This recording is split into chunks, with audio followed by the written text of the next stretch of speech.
Dessert এখন খাচ্ছি সবার শেষে দই, বাঙালির প্রিয়, সবচেয়ে সেরা মিষ্টি দই। প্রায় রোদ ছিল তখন, এখন আর রোদ নেই, মেঘলা মেঘলা আকাশ হয়ে গেছে চারিদিকটা, আর হাওয়াটা খুব ভালো লাগছে। এখান থেকে আমরা এখন বেরিয়ে যাবো। কাকিমারা তো সুন্দর ভাবে বসে এনজয় করছে। কি এনজয় করছেন তো? দারুণ দারুণ দারুণ এনজয় হচ্ছে। এই যে দই খাওয়া হচ্ছে এখন, আমাদের বাঙালির সেরা দই, দই ছাড়া বাঙালির জমে না। আমাদের প্রায় ট্যুর কমপ্লিট হয়ে গেল। তো কেমন লাগলো ট্যাক্সি ড্রাইভার বাবার সাথে? খুব ভালো, খুব ভালো তোমার বিহেভিয়ার, এবং তোমার সাথে আমাদের মনে মিলও হয়ে গেল। এরপর তো আবার যেতেই থাকবো, এটা তো আর লাস্ট না, এটা তো শুরু হলো, এরপরে তো হবেই। ব্লগ চলতে থাকবে কাস্টমারের সাথে। যদি ভিডিওটি ভালো লেগে থাকে লাইক কমেন্ট এন্ড সাবস্ক্রাইব করে দিবেন। ধন্যবাদ। ট্যাক্সি ড্রাইভার বাবাই আজকে ট্যাক্সি চালাচ্ছে না, আজকে আমার গেস্ট চালাচ্ছে ট্যাক্সি। আজকে বাবাই হচ্ছে প্যাসেঞ্জার প্রিন্সেস। আজকে প্যাসেঞ্জার প্রিন্স আমাকে আজকে রেস্ট দেওয়ার জন্য দাদা বললো যে রোববারের দিন ছুটির দিন আসছো, তা আজকে তোমাকে গাড়ি চালাতে হবে না, আজকে আমি চালাবো। ঠিক আছে, খুব ভালো লাগছে আজকে বেরিয়ে। আজকে তোমাকে আমরা নিয়ে আসলাম এর জন্য, আজকে দাদার রেস্ট, আজকে তুমি এনজয় করো। আজকে এনজয় আছে, সবাই এনজয় করবে। এই মন্দিরে পৌঁছে গেলাম, জঙ্গলি বাবা মন্দিরে। একদম ফার্স্ট ক্লাস রাস্তা, ফার্স্ট ক্লাস রাস্তা, ভগবানের দরবারে আসলাম, খুব শান্তি অনুভব হচ্ছে। ফরেস্টটা বেড়ে গেছে মনে হচ্ছে। একদম একদম। শিলিগুড়ি থেকে মিনিমাম 20-25 কিলোমিটার দূরে জঙ্গলি বাবা মন্দির পৌঁছে গেছি আমরা। প্রথম আসলাম, ভালোই লাগছে, একদম শান্তি, পরিবেশটা খুব সুন্দর। টুঙ্গিবার মন্দিরে আমি আগেও এসেছি, মন্দির তো মন্দিরই হয় না, যতবারই আসি শান্তি অনুভব হয়। মানে এমন জায়গায় এসে মনে হয় যে এখানে ভগবান আছে, এখানে একটা আস্থার, একটা স্পিরিচুয়াল একটা ব্যাপার ফিল হয়। হাওয়াটার মধ্যে একটা স্পিরিচুয়ালিটি আছে।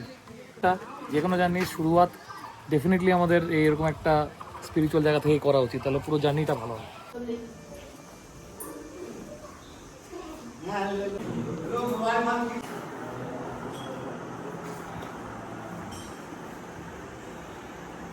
আমাদের পূজা কমপ্লিট হয়ে গেল। খুব ভালো লাগে, শর্ট পূজা, বাট একদম খুব মনে শান্তি পেলাম পুজো দিয়ে। এরপরে আমরা কোথায় যাচ্ছি? এরপরে আমরা ট্রিল্যান্ডে যাবো। এরপরে ট্রিল্যান্ড, তারপর তরাই, তারপরে এমএমতরাই। একটু বসি নাকি এখানে? অবশ্যই হ্যাঁ হ্যাঁ, কিছুক্ষণ বসে, মন্দিরে আসলে একটু বসতে লাগে। তাহলে আমরা দুপুরে লাঞ্চ কোথায় করবো? লাঞ্চ এমএমতরাইতেই করবো, নদীর পাড়ে বসে। নদীর পাড়ে। এখনো টাইম আছে, এখন প্রচুর টাইম। টিপু খোলা রিভার, ভেরি বিউটিফুল স্পট। খুব দাঁড়ালেন না? আজকে আর দাঁড়াই না, আজকে অনেক জায়গা যাওয়ার আছে। জায়গা আছে, হ্যাঁ ওগুলো এনজয় করতে হবে না, এক জায়গায় তো পুরো টাইম ওয়েস্ট করা যাবে না। তাহলে আমরা এখন নেক্সট স্পটে কোথায় যাচ্ছি?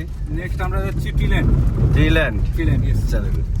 ট্রিল্যান্ড আমরা হচ্ছে শিলিগুড়ির বাইরে এসে শ্বাস নিচ্ছি, মনে হচ্ছে যেন নতুন ভাবে বেঁচে উঠছি। হ্যাঁ, সাফোকেশন। হ্যাঁ, সাফোকেশন। এখন বর্তমানে এখানে আসার পরে মনে হচ্ছে যে বেঁচে থাকার একটা রাস্তা পাওয়া গেছে, যে না এখানে এসে আমরা শ্বাসটা নিতে পারবো মন ভরে আর কি, তাই না? তাছাড়াও শহরের জামে যত অসুবিধা লোকের, কাইমে এখানে অত শান্ত প্রকৃতি হাওয়া, আর এই গাছের নিচে খুবই ভালো লাগছে আমাদের। দারুণ দারুণ। খুব ভালো লাগছে, ফার্স্ট ক্লাস, মানে উপরে উঠে তো আরো ভালো লাগছে। একদম পুরো ঠান্ডা জায়গা, মানে শরীর মন দুটোই জুড়িয়ে গেল একদম। হ্যাঁ কি সুন্দর বাতাস হচ্ছে। হ্যাঁ, এই দৃশ্যটা কিন্তু সবসময় দেখা যায় না। না সব জায়গায়। এই দৃশ্যটা শহরে তো পাবোই না। শহরের কার্বন ডাই অক্সাইডের সাথে যে অক্সিজেন মিশে আছে, সেই নিঃশ্বাসটা নেওয়ার থেকে ভালো এই জঙ্গলে এসে ফ্রেশ অক্সিজেন নেওয়া।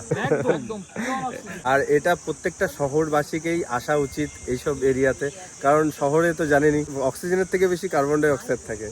আর আমি ট্যাক্সি ড্রাইভার ভাই, যদি আপনারাও আসতে চান আমার সাথে আসতে পারেন। আমি এই নর্থ ইস্টের যে দার্জিলিং, কালিম্পং অ্যান্ড সিকিম, ডুয়ার্সের সমস্ত এরিয়াই আমি চিনি। আশা করি আপনাদের কোনো অসুবিধা হবে না, যতটা পারবো আমি চেষ্টা করব আপনাদেরকে খুব সুন্দরভাবে ট্যুর অ্যান্ড ট্রাভেল করানোর। আমার এই 4 জন আজকে গেস্ট, 2 জন কাকিমা, তার 2 জন ছেলে, 2জনই চাকরি করে, তো ছুটিতে আছে। তো তাই এই ট্যুরটা তার ছেলে তার মাদেরকে সারপ্রাইজ দিয়েছে।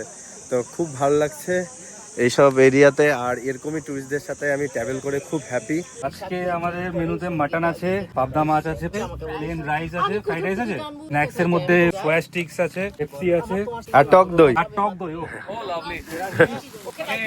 টক দই স্টার্টার্স থেকে শুরু করে ডেজার্ট সব আছে। সব আছে সব। আর গৌরব ভাই যেখানে আছে সেখানে আমাদের কোনো টেনশন নেই। পিকনিক হয় এখানে। এই যে দেখতে পাচ্ছে এখানে রান্না করার জন্য 3টা পাথর দিয়েছে। এখন পিকনিকের সময় না, তো আজকে সানডে বলে আমি নিয়ে চলে আসছি গেস্টদেরকে। হওয়ার আগেই প্রথমে 1 গ্লাস ঠান্ডা ঠান্ডা পেপসি। আর কি চাই? খাওয়া দাওয়া চলছে। খাওয়া দাওয়া খাওয়া দাওয়ার পর বাসন মাজা হচ্ছে নদীতে, এটাও আনন্দ। বেশি না তো বাসন মাজা, নদীতে আর কয়দিন বাসন মাজা। পিকনিক করতে পারেন এরকম তরাইয়ে খোলা জল, কারণ কালকে রাত্রে বৃষ্টি হয়েছে, না তো এই জল ঘোলা হয় না, পরিষ্কার থাকে খুব। 1 মিনিট, এই যে ন্যাচারাল কসব্রাইট এটা।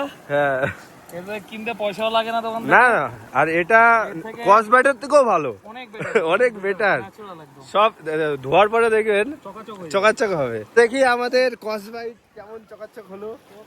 কসবাইট দিয়ে ন্যাচারাল, একদম ন্যাচারাল, একদম বাহ, ক্লিন। একদম মুখ দেখা যাচ্ছে। একদম ন্যাচারাল, একদম ক্লিন। খুব আনন্দ হলো আজকের দিনটা, মনে থাকবে। অনেক দিন পর পিকনিক করলাম। তরাইতে তো আসাই হয়, মোটামুটি আসি আমি, কিন্তু পিকনিক করতে অনেক বছর পরে আসলাম কোনো একটা স্পটে পরিবারের সাথে, খুব ভালো লাগলো। আর এই যে দাদা আছে আমাদের সাথে, নেক্সট টাইম আবার আমাদের দেখতে পারবেন আপনারা একসাথেই।